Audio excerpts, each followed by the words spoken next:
بيبدأ فيلمنا النهاردة مع دايكيتشي وهو داخل عزا جده، وكل ما بيقابل حد بيتخض منه جدا، وده بسبب الشبه الكبير اللي بينه وبين جده. وبيدخل الأوضة اللي فيها جده وبيشوف والدته، بس بيلفت نظره بنت واقفة بره، فبيسأل أمه عنها فبتقوله إنها طفلة غير شرعية لجدك، فبيقول لها خالتي يعني. فأمه بتستنكر الكلمة جدا وبتقوله بقولك ايه، ساعدني وانت ساكت. ولما بيبدأوا مراسم الجنازة والكل بيقف عشان يودع الجد، بيحطوله وردة على جثمانه في التابوت، وبتقف رين وبتفتكر أبوها وإنه كان بيحب نوع معين من الورد وكان زرعه في الجنينة، فبتجري رين على الجنينة وبتقطف كام وردة. فبيستغرب الكل من تصرفها لأنها عارفة نوع الزهور المفضل لأبوها، وبتروح رين هي كمان وبتحطهم لأبوها في التابوت.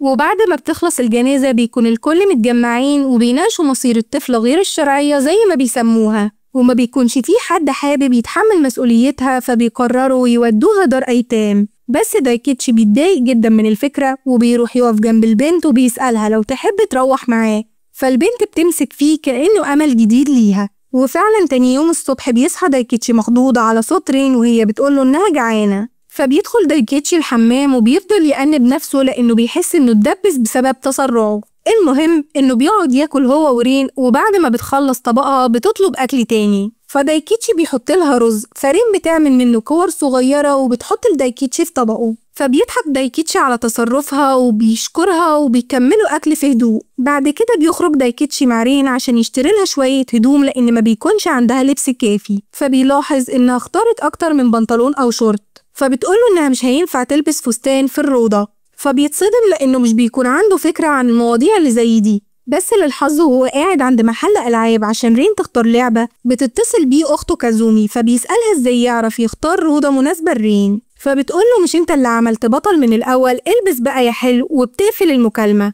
المهم إنه بعد ما بيرجع البيت هو ورين بيكون قاعد يدور على روضة مناسبة ليها، وبيكون باين عليه جدا إنه محتاس، فبيجيله اتصال تاني من كازومي وبتعرفه إن في 3 روضات ممكن ينفعوه، فبيختار واحدة مكانها بعيد بس بتفتح 24 ساعة، وده عشان ما يأثرش في شغله. وبتبدأ رحلة دايكيتشي الشاقة من البيت للروضة، واللي بيكون معظمها جري عشان يلحق شغله. وبعد ما بيوصل رين للروضة بيحس قد إيه هي حزينة وخايفة يتخلى عنها، لكن بعد ما بيمشي بيرجع لها مرة تانية وبيوعدها إنه هيفضل معاها وهيرجع لها مهما حصل. بس برضه رين بيكون باين عليها التوتر والخوف وبتفكر في يوم وفاة والدها. وبيجري دايكيتشي مرة تانية لشغله وبيوصل بعد مجهود كبير جدا من الجري، وفي آخر اليوم وبعد ما بيخلص شغله بيجري مرة تانية عشان يروح لرين، بس بيكون بيفكر فيها طول الطريق، يا ترى كلت ولعبت وقضت يوم جميل ولا كان عندها مشكلة. وأول ما بيوصل لرين مرة تانية بتحس إن رجع لها الأمان،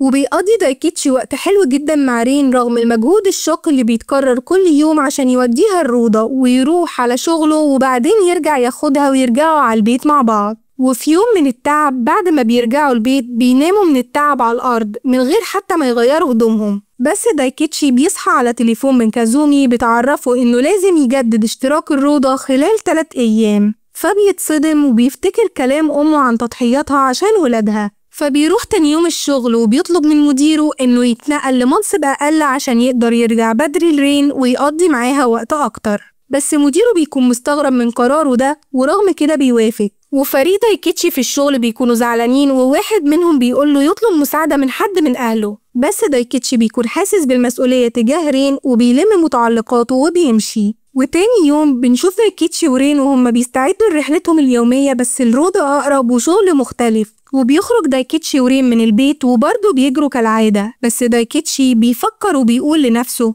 يمكن أكون مش عارف رين عايزة مني إيه بالظبط، بس أول مرة شفتها كانت حزينة ووحيدة، بس دلوقتي مش مهم أي حاجة غير إني أقدر أفضل ماسك إيدها، ومش مهم أي حاجة تانية. وبيوصل دايكيتشي على شغله وبيلفت نظر زمايله بلبسه اللي بالنسبة لهم مش مناسب لشغلهم، بس بيبان قد إيه هم طيبين، ودايكيتشي بيكون معاهم صداقة وبيوروله صور أولادهم وبيحكوله عن تجاربهم في تربية الأطفال. وفي الوقت ده بتكون رين في الروضة الجديدة وبتكون بتلعب وبتكون هي كمان صداقات جديدة. وتاني يوم بيصحى دايكيتشي بس بيلاقي على سريره فطيرة معتبرة من بتوع الأطفال، فبيطمن على نفسه إنه ناشف الأول، بس رين بتقوله ما تتخضش كده، دول شوية عرق. فدايكيتشي بيعديها وبيشمس الفرش من سكات، وبيصحى بالليل على صوت رين وهي بتكركب وبتغير هدومها، فبيتفاجئ إن الفرش مبلول مرة تانية، فبيطمنها وبيقولها إن مفيش مشكلة لو صحته، فبتقوله إنهم شوية عرق، فبيقولها سواء عرق أو غيره من فضلك صحيني. وأثناء استراحة دايكيتشي وزمايله في الشغل بيسألهم عن موضوع التبول اللا إرادي، وبيقول لهم إنها كانت كويسة قبل كده، فبيقولوا له إنه يتكلم معاها لأنها ممكن تكون بتخاف من حاجة معينة أو بتكسل تدخل الحمام قبل النوم. فبالليل في ميعاد النوم دايكيتشي بيسأل رين إذا دخلت الحمام، فبتقول له أيوة، بس لما بيبص على الحمام بيلاقيه زي ما كان سايبه آخر مرة.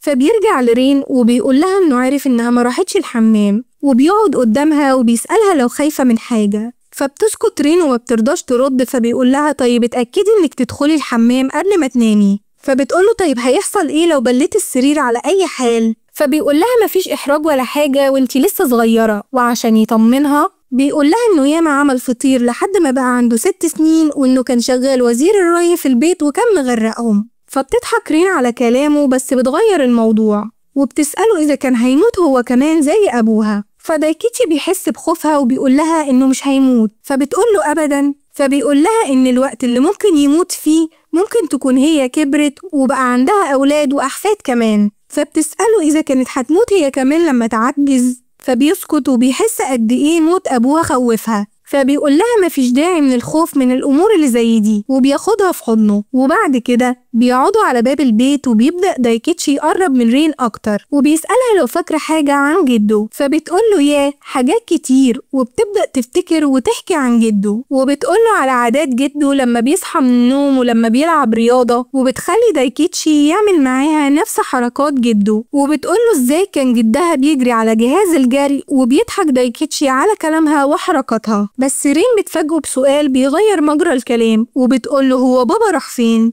فبيقول لها دايكيتشي إنه في قبره، وبيشاور على قلبه وبيقول لها هنا كمان طول ما هتفضلي فاكراه هيفضل معاكي طول الوقت. فبتقوله أتمنى إني أفضل فاكراه. فبيقول لها أنا متأكد إن عمرك ما هتنسيه، وبيضحكوا هما الاتنين. فبتبص رين للزهرة المفضلة عند أبوها واللي بتكون زرعتها في جنينة البيت عند دايكيتشي، وبتطلب منه إنها تسقيها. فبيسمح لها دايكيتشي بكده وبيروح يقعد جنبها. فبتقوله لو ينفع تخلي مكان الزهرة دي قبر لأبوها ويكون خاص بيها هي. فبيقول لها هيكون خاص بينا احنا الاتنين. وبيكون دايكيتشي مبهور بحنيتها وذكائها في نفس الوقت. ولما بيدخلوا عشان يناموا لأول مرة رين تقوله إنها بتخاف من الضلمة، بس دايكيتشي بيكون عامل حسابه وبيقول لها ما تخافش وتفتح عينها وكل حاجة هتبقى تمام. فبتفتح رين عينيها وبيكون دايكيتشي مالي السقف نجوم صغيرة بتنور في الضلمة. فبتفرح رين جدا بشكلهم وبتشكر دايكيتشي، وبيناموا في هدوء جنب بعض. وتاني يوم بتكون رين في الروضة وبتكون قاعدة ترسم مع زميلها المفضل كوكي. وأول ما بيوصل دايكيتشي عشان ياخدها من الروضة بتجري عليه رين وبتحضنه، وفي نفس الوقت بتيجي أم كوكي عشان تاخده. وبينبهر دايكيتشي أول ما بيشوفها لأنها موديل مشهورة. فأم كوكي بتسلم على رين وبتكون فرحانة بيها جدا لأنها أول صديقة لكوكي. بس لما دايكيتشي بيسألها إذا كانت هي فعلا الموديل اللي بيشوفها في المجلات فبتقطعه وبتقوله إن رين عندها حمى. فبيتخض دايكيتشي جدا وبيشيل رين وبيجري بيها عشان يلحقها، بس ما بيكونش عارف يروح بيها على فين. فبتجري أم كوكي وراه وبتقوله إنها هتوديه لدكتور ابنها كوكي، وبتشيل كوكي هي كمان وبتجري وبتقوله يلحقها. وبعد ما بيخلصوا كشف بيخرجوا كلهم، وبيكون دايكيتشي شايل رين على ظهره وبيكون بيأنب نفسه جدا إنه إزاي ما خدش باله إن رين تعبانة. فأم كوكي بتقوله إنها ممكن تكون تعبت في الروضة، وبتقوله إن الارتباك وتأنيب الضمير مش هينفعوه في حاجة. المهم إنهم بيرجعوا على البيت وبيفضل دايكيتشي سهران جنب رين وبيعمل لها كمادات طول الليل، لدرجة إنه بينام على نفسه جنبها وبيصحى الصبح على صوت كوكي ووالدته واللي بيكونوا جايين الصبح عشان يطمنوا على رين. وبيقعدوا مع بعض وبيشكرها لأنه ما كانش يعرف إيه اللي المفروض يتعمل في ظرف زي ده، وبيقول لها إنه مش أبوها وإنه تحديدا بيكون ابن أختها، وإن الأمور دي كلها جديدة عليه. فبتقوله إنها شافت رين وهي بتحضنه في الحضانة، وإن الأطفال بتحس بالشخص الكويس وبيعبروا له عن ده، ومعنى كده إنك بتمثل لرين الأمان لأنك شخص كويس، وإن طول ما أنت جنبها يعني كده كله تمام. فبيتأثر دايكيتشي بكلامها جدا وبيقوم يعيط بعيد. بعد كده بيتصل بالشغل وبياخد أجازة بقية اليوم عشان يقدر يكون جنب رين ويهتم بيها. وتاني يوم الصبح بيصحى يلاقي رين واقفة وبتعمل كور الرز اللي بتحبها، فبياخد نفس وبيطمن بوجودها من جديد وبيروح على شغله. ولما بيروح عشان ياخد رين من الروضة بيقابل كوكي ومامته، وبيبدأوا يقربوا من بعض وبيفضلوا يلعبوا ويجروا ورا بعض كلهم بمنتهى السعادة. بس وهم في طريقهم بيجي لدايكيتشي تليفون من خاله وبيطلب انه يقابله بكرة في بيت جده، فدايكيتشي بيقوله ماشي وبيروح لرين وكوكي ومامته وبيكملوا طريقهم من تاني. وتاني يوم بيروح دايكيتشي في الميعاد عشان يقابل خاله، وبيتفاجئ لما خاله بيعرفه على مديرة ملجأ للأيتام، وبيطلب من دايكيتشي انه يقول لها على كل البيانات اللازمة وكل المعلومات عن رين. بس دايكيتشي بيرفض انه يعمل كده تماما، وبنشوفه وهو مروح بس بيكون شايل جهاز الجري بتاع جده. وبالليل وهو بيستخدم جهاز الجري رين بتطلب منه انه يسرح شعرها على شكل ارنب، فبيحاول يراضيها على قد ما يقدر. واثناء ما هو بيعمل لها شعرها بيسألها لو كان عند ابوها كمبيوتر، فبتقوله ان ايوه كان عندهم كمبيوتر، وان العاملة اللي كانت عندهم في البيت هي اللي كانت بتستخدمه. فبيستغرب جدا ان جده كان عنده خادمة، بس لما رين بتقوله اسمها بيكتشف انها ام رين، وبيجيب دفتر التطعيمات بتاع رين وبيتأكد من الاسم، وكمان بيلاقي البريد الالكتروني اللي يقدر يتواصل بيه معاها. فبيدخل عليه وبيحاول يكلمها، ولما بترد عليه بيقول لها انه الوصي على رين وبيطلب انه يقابلها، فبتوافق. وتاني يوم بياخد رين وبيوديها على بيت أهله وبيسيبها مع أمه وأبوه وأخته كازومي، وبيروح عشان يقابل أم رين. وأول ما بيشوفها بيعرف إنها كاتبة، وبتقوله إنها مش بتعتبر نفسها أم رين، هي كانت مجرد وعاء لرين أثناء الحمل فيها، وبتقوله إنها مش هتقدر تعتني برين. فبيقول لها لو تقبل إنه يهتم برين، فبتقوله أيوة، وبتخلص المقابلة على كده. بس قبل ما يركب العربية عشان يمشي بتلحقه، وبتطلب منه انه يتبنى رين ويمنحها اسمه، لان ده هيكون احسن لنفسيتها في المستقبل. فبيمشي دايكيتشي بالعربية وهو متضايق جدا من كلامها وقلبها اللي منزوع منه غريزة الأمومة. ولما بيرجع عند أهله بيتفاجئ إن رين سعيدة ومنسجمة جدا مع عيلته، وأمه بتكون مسرحة لها تسريحة الأرنب اللي كانت رين عايزاها، وبتكون بتتمرن مع كازومي على رقصة معينة، وما بترضاش تخلي حد يقول لدايكيتشي على العرض والرقصة اللي بتعملها. ورغم كده بيكون دايكيتشي سعيد جدا بانسجامهم مع بعض. وبيروح دايكيتشي يقعد جنب والده وبيفضل يبص على أمه ورين وأخته، وبيكون مستغرب من حنية أمه على رين. فأبوه بيقوله انت لسه فاكر الكلام اللي مامتك قالته وسبب رفضها تحمل مسؤولية رين فعلا؟ وبيقوله إن أمه ضحت عشانهم كتير، وإنها سابت وظيفتها اللي كانت بتحبها عشان تربيهم، وكل ده لأني ما كانش عندي وقت أساعدها، ولما كبرتم شوية وحاولت ترجع كان جه حد وخد مكانها في الشغل. فدايكيتشي بيقول لأبوه إنه بيفكر يتبنى رين ويمنحها اسمه، وده لأن نفسيتها هي الأهم بالنسبة له. فبيتفاجئ والده بقراره الشجاع ده. وتاني يوم بيودع دايكيتشي عيلته، ورين بتوشوشه وبتقوله يطلب من العيلة إنها تبقى تيجي تزورهم من وقت للتاني. فبيرحبوا بيها جدا، واختها الكبيرة اللي هي أم دايكيتشي بتقول لها إن البيت مفتوح لها في أي وقت. المهم بعد كده بنشوف دايكيتشي وهو بيودي رين الروضة كالعادة، بس بيفتح معاها موضوع التبني وبيعرض عليها إنه يتبناها ويكون لها أب ويمنحها اسمه، وإنه ما يكونش مجرد وصي عليها وبس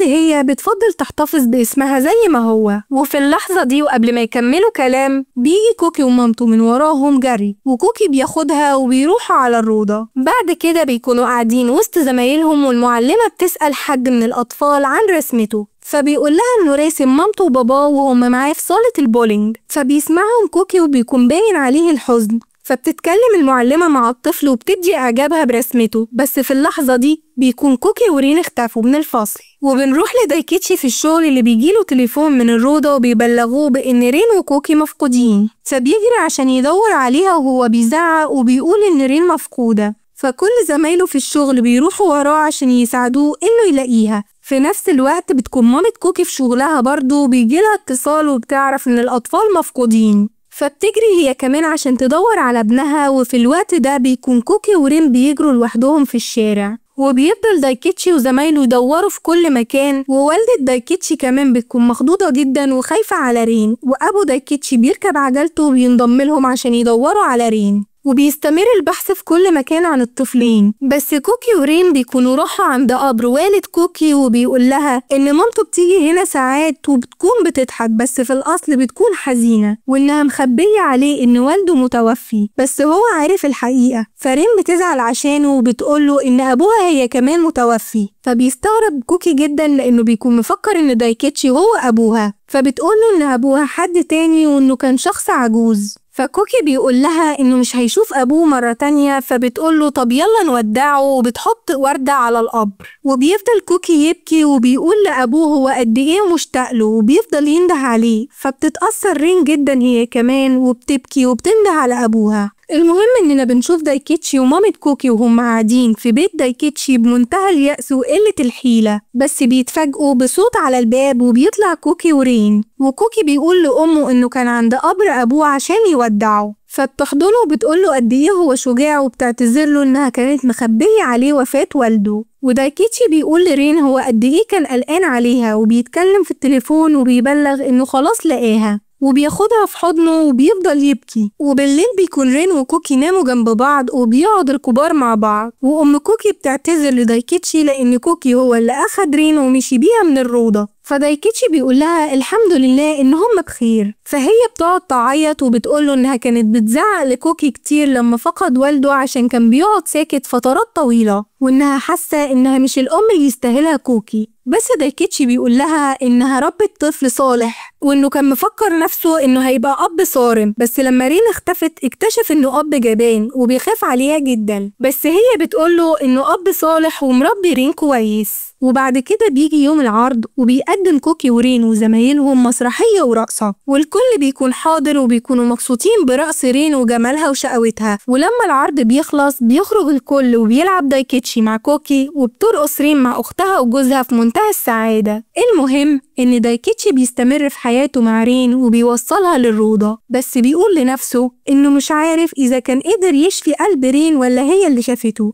بس الأكيد إن رين هي اللي شافته، وإن كل يوم جديد بيشوف رين سعيدة فيه وهي داخلة الروضة هو بمثابة فرحة جاتله من السما، وإنها لما بتنام جنبه بيحس بامتنان لأنها في البيت وبأمان. وبيقول إنها من اليوم اللي هربت فيه مع كوكي وهي بطلت تبل السرير وهي نايمة. بعد كده بنشوف دايكيتشي وهو بيمارس حياته الطبيعية وبيشتغل بهمة ونشاط، واتنين من زمايله بيتحدوا بعض مين فيهم بنته أحلى، فبيرفعوا لدايكيتشي التليفونات عشان يحكم. بس دايكيتشي بمنتهى الحب والفخر لرين بيرفع تليفونه وبيوريهم صورتها، وده لأنها في نظره أحلى بنت في الكون. وبيخلص فيلمنا على كده. يا رب يكون الملخص عجبكم، وما تنسوش تعملوا لايك للفيديو وتشتركوا في القناة وتفعلوا الجرس لو أول مرة تشوفونا عشان يوصلكم منا كل جديد. أشوفكم الفيلم الجاي، سلام.